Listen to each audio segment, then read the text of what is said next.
ஓங்காரத்தூரை ஈடில்லாமுதே ஔடதம் அருளிய அபயன் நீயே வாக்கென்னும் வேதம் வழங்கிய வல்லானே வற்றாருள் தரும் வள்ளலே சரணம்.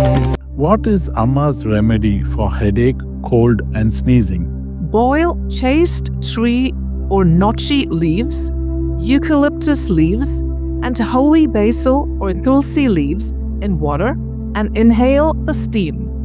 It helps relieve headache, cold, and sneezing.